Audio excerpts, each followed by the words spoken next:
और इस वक्त आप देख रहे हैं पुलवामा के ग्राउंड जीरो से हमारी ये खास कवरेज। और इस वक्त हमारे साथ एक खास मेहमान जुड़ चुके हैं, सुब्रमण्यम स्वामी। उनसे हम बात करते हैं। सुब्रमण्यम स्वामी साहब, कल से जिस वक्त, क्योंकि मैं इस जगह पर मौजूद हूं, मेरे पीछे यही वो जगह है जहां पर सीआरपीएफ का वो कॉर्डन गुजर रहा था और उसके बाद आईडी ब्लास्ट किया गया।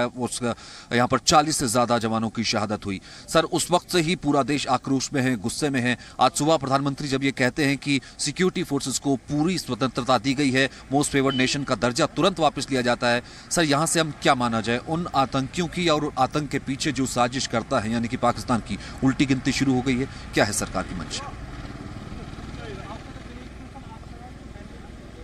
नहीं, गिनती तो शुरू हुई है, परंतु ये सिर्फ पहले कदम है। जहाँ तक वो एम्बेसी है, वहाँ जो डिफेंस अटैची जो बैठा हुआ है दिल्ली में, वो तो आईएसआई का आदमी है, सबको जानते हैं। उनको यहाँ क्यों घूमना चाहिए और खुलेआम घूम कर रहा है। तो मैं कहता हूँ कि सारी एम्बेसी को बंद कर देना चाहिए। और उसमें अभी वो कह रहे हैं कि नहीं, स्टाफ को कम करेंगे, बस स्टाफ को कम करना पर्याप्त नहीं है। इसको पूरी तरह से एम्बेसी को बंद कर देना चाहिए और किसी और एम्बेसी, दुनिया की एम्बेसी को पाकिस्तान में हमारे काम को देखने के लिए हम निवेदन कर सकते हैं। ये स्टैंडर्ड इंटरनेशनल प्रैक्टिस है। दूसरा है कि जो इंडस पानी जो है, उसमें हमने अपने जो हिस्सा है बिल्कुल अभी तक 90% को छोड़कर उपयोग नहीं किया है। तो ये 90% का भी उपयोग का शुरू करना चाहिए, जिससे पाकिस्तान के लिए इंडस वाटर पानी जो है बिल्कुल कम हो जाएगी और उनके फसल में बड़ी असर होगी।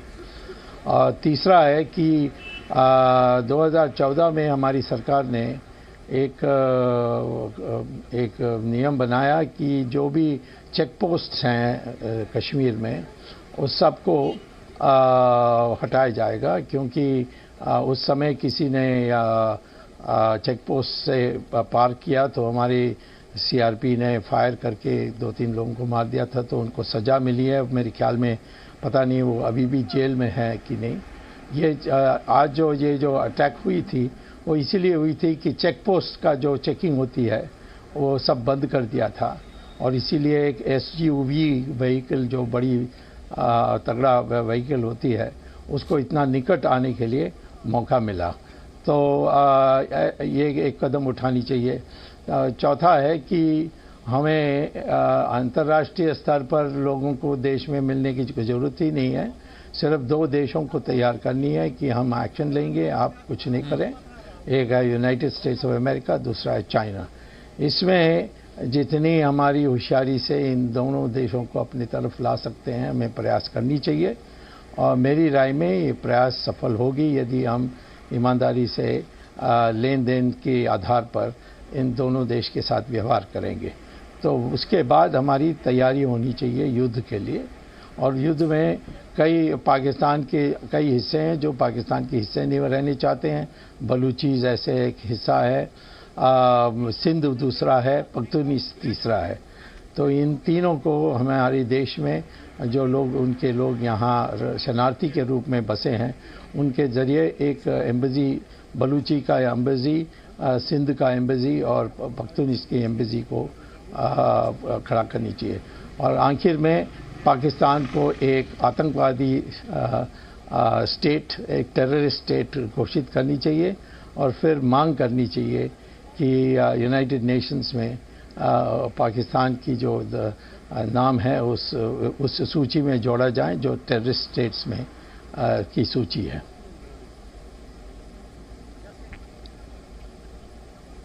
क्या ये माना जाए कि यहाँ पर सुब्रमण्यम स्वामी साहब की this is the high time? क्या इस वक्त ये हाई टाइम है जो भी आपने तमाम चीजें सुझाई, क्योंकि अब से पहले सिर्फ एक सर्जिकल स्ट्राइक या फिर एमएफएन वापस नहीं लेना या फिर इंडस वाटर ट्रीटी को चलते रहने देना, कुछ ऐसी चीजें थी, ये तो हम जानते हैं कि कम से कम पाकिस्तान इससे बाज नहीं आता। और यहाँ पर इतना बड़ा अगर काम कर देना, ये तो है कि वो जैसे कहते हैं इवेटिंग ए वॉर, उसने तो साफ स्पष्ट कर दिया है। ये सब स्टेप करना, आपको लगता है कि इस वक्त इतनी पॉलिटिकल विल है हमारे पास या वो होगी? अब विल होगी, अब क्योंकि इलेक्शन में ये एक मुद्दा तो बनने वाला है कि कौन पाकिस्तान को ठीक करेगा। और ये हम पसंद करें ना पसंद करें, कांग्रेस ने भी कहा कि हम यूपी बीजेपी के साथ हैं, बीजेपी सरकार के साथ हैं, लेकिन साथ किस बात पर हैं, और वो चुनाव में ये सामने आएगी कि हमें क्या करना चाहिए। हमें बताना पड़ेगा पब्लिक को कि हम पावर में आएंगे तो ये करेंगे, उनको बताना पड़ेगा कि वो क्या करेंगे पाकिस्तान के बारे। तो ये तो मुद्दा बनेगा। ये तो ये हिम्मत है नहीं है, वो तो चुनाव में हमारी टेस्टिंग हो जाएगी, हमारी परीक्षा हो जाएगी। इस वक्त मेरे साथ स्टूडियो में, क्योंकि सर हम सुबह से इस पर जनता में बहुत आक्रोश है, हम इस ग्राउंड जीरो पर भी मौजूद है, इस पर चर्चा कर रहे हैं, तमाम बड़े डिफेंस एक्सपर्ट्स भी मौजूद हैं। एक सवाल सर वो आपसे लेना चाहते हैं। मैं सुब्रमण्यम स्वामी साहब का बहुत आदर करता हूं सर, आपको सलूट करता हूं। आपने 3 बातें जो कही, एक तो एमएफएन स्टेटस की, वो एमएफएन स्टेटस देखिए एक तरफा स्टेटस था। हमने पाकिस्तान को एमएफएन दिया, पाकिस्तान ने हमें एमएफएन नहीं दिया। और होता क्या है एमएफएन पे 34 आइटम का आयात होता है।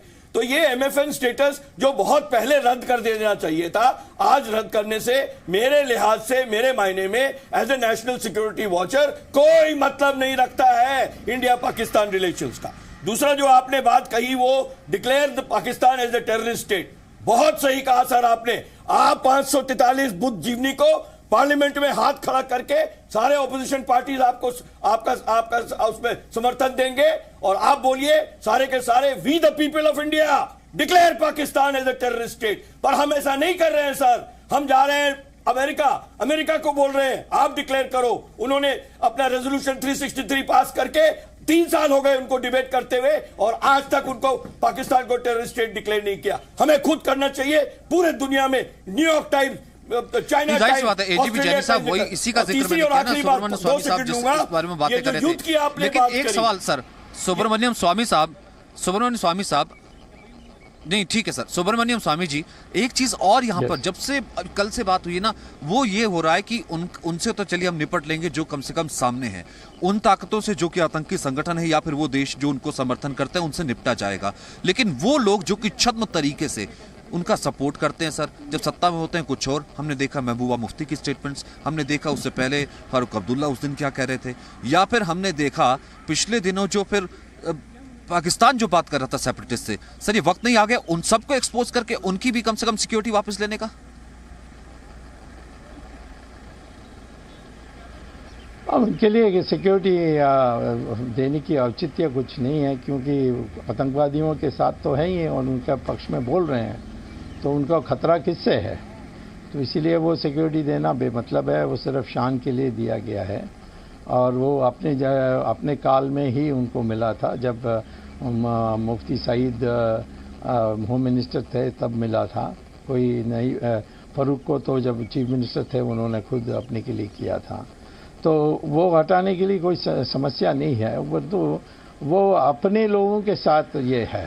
मैं कहता हूँ कि हम जब उनको इतनी खुला छूट पाकिस्तानियों को इन लोगों से मिलने के लिए एम्बेसी रख कर देते हैं और वो डिनर विनर देते हैं, उसमें ये सब शामिल होते हैं, कोई मना नहीं है, तो इनको दोष क्यों दें? मैं तो कहूँगा कि पाकिस्तान की एम्बेसी को बंद कर देंगे तो वो कुछ कर नहीं सकते। और एक नेशनल सिक्योरिटी एक्ट में ये बिल्कुल है कि जो भी हमारी देश के शत्रु हैं उनके साथ मिलना गवर्नमेंट के परमिशन के बिना वो एक अपराध है। तो कानून तो बहुत सब कुछ है। सवाल इतना ही है कि पाकिस्तान को पता होना चाहिए कि हमारी तैयारी शुरू हो गई है, कि उनको ख़त्म करने के लिए, उनकी अस्तित्व ख़त्म करने के लिए 2 रुकावट हैं, एक है अमेरिका और दूसरा है चाइना। उनके साथ यानी अपनी होशियारी से बात करनी चाहिए। देखें, मैं जब मोरारजी देसाई थे तब मैंने कैलाश मानसरोवर को खुलाया था, जब सब ने मुझसे शर्त लिया था और मोरारजी ने भी लिया था कि चाइना कभी मानेगी नहीं। अब ये सब इंटरनेशनल लेवल में लेन देन की बात होती है और अमेरिका आज हमारे से रुष्ट इसी बात से है कि हम लेन की बात करते हैं पर देन की बात नहीं करते, और इसीलिए आज वो पाकिस्तान के पक्ष में हो गए। परंतु उनको बदला जा सकता है और यदि नहीं बदलें तो तब भी उनके बिना भी हो सकता है। बांग्लादेश में अमेरिका हमारे के साथ नहीं थी और चाइना हमारे विरुद्ध में होने के बाद भी आज तक ना कारगिल में हस्तक्षेप किया, ना उसने जो 65 की जो युद्ध हुई थी उसमें इंटरफियर किया, ना बांग्लादेश के इसमें इंटरफियर किया। मुझे नहीं लगता कि आसानी से पाकिस्तान चाइना हमारे साथ युद्ध कर सकती है, परंतु चाइना से बात करके उनसे अच्छा, पहला ये फौरी जरूर तौर पर समझौता तुरंत कर स्टेप सकते सर हैं ऐसा कि क्या वो हो सकता है कि हमारी उस लड़ाई कम से कम मोमेंटम को खत्म किया जाए, जो कि कल से ये पाकिस्तान ने या जैश ने ये चीज लेने की कोशिश की जैसे कि एक रिवाइवल हो गया, जैसे कि उनके कुछ जिस तरीके की चाहते थे वापसी वैसी हुई। तो उसके ऐसी लिए सर, जल्दबाजी first में जिसे कहते हैं कि प्रॉम्प्ट एक्शन। नहीं देखिए, नहीं मैं तो कहता हूं कि इंडस वाटर के बंद कर देंगे तो वो बहुत बड़ी भयंकर स्थिति पैदा करेगी पाकिस्तान में। एम्बेसी बंद कर देंगे तो वो भी पाकिस्तान के लिए बड़ी मुश्किल होगी। वहाँ से शुरू करें और फिर चुनाव पार करने के बाद हम जो युद्ध की बात है उसके तक तैयारी कर देना चाहिए। हमारी 50 या 100 ड्रोन्स चाइना इजराइल ने प्रेजेंट किया है, उसको उपयोग करके वो बावलपुर में बैठा हुआ अजहर को उसको उड़ा सकते हैं और ऐसी बातें कर सकते हैं, परंतु पाकिस्तान की अस्तित्व खत्म करने के लिए, उसको चार टुकड़ा करने के लिए, उसके लिए तैयारी करनी पड़ेगी। अच्छा, एक सवाल और कि अभी कुछ देर पहले राहुल गांधी ने प्रेस कॉन्फ्रेंस की, मनमोहन सिंह भी साथ थे, उन्होंने कहा कि पूरा विपक्ष सरकार के साथ खड़ा है, पूरा विपक्ष सिक्योरिटी फोर्सेस के साथ खड़ा है। क्या इस चीज की ये गारंटी माना जाए कि अब उस वक्त एक छोटा सा सर्जिकल स्ट्राइक ही हुआ था जिसके ऊपर सवाल खड़े किए गए थे, वो तो अब भी कांग्रेस में है ना वो लीडर, उससे पहले भी तमाम ये चीज है कि क्या इस चीज की गारंटी माना जाए कि अब कोई सवाल नहीं खड़ा करेगा अगर कोई एक्शन होता है तो?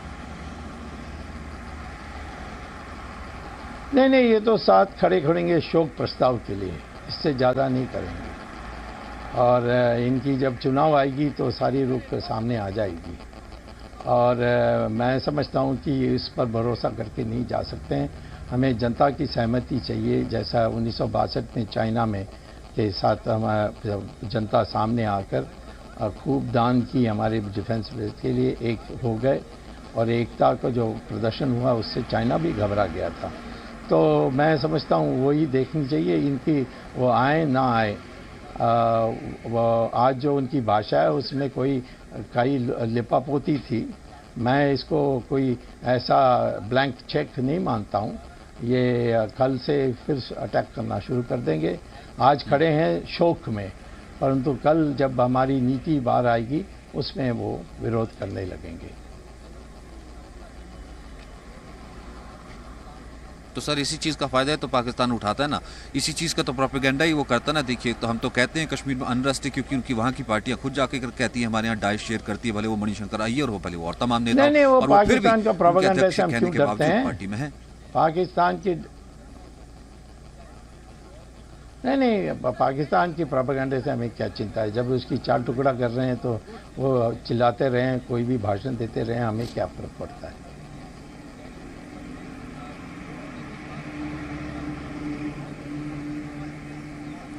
सर आपको यहाँ पर क्या लगता है कि इस वक्त, क्योंकि कुछ ही वक्त में चुनाव भी आने वाले हैं और उससे पहले, जिसे अगर ये कहा जाए, राहुल गांधी भी कह रहे थे और प्रधानमंत्री भी कह रहे थे, जैसे कि देश की आत्मा पर हमला, अब तक का सबसे बड़ा एक फौज पर यूं अटैक होना, कि चुनाव से पहले आप जैसे कह रहे थे लोगों के इमोशन से जुड़ा सबसे ज़्यादा, जिसे हम ये कहते हैं कि मुद्दा या इसके ऊपर जो कार्रवाई होती है वो सबसे ज़्यादा इम्पैक्ट रहेगा? नहीं, मैं नहीं मानता हूँ। 71 में चुनाव पहले आई, उसके बाद बांग्लादेश पर प्रहार हुआ था।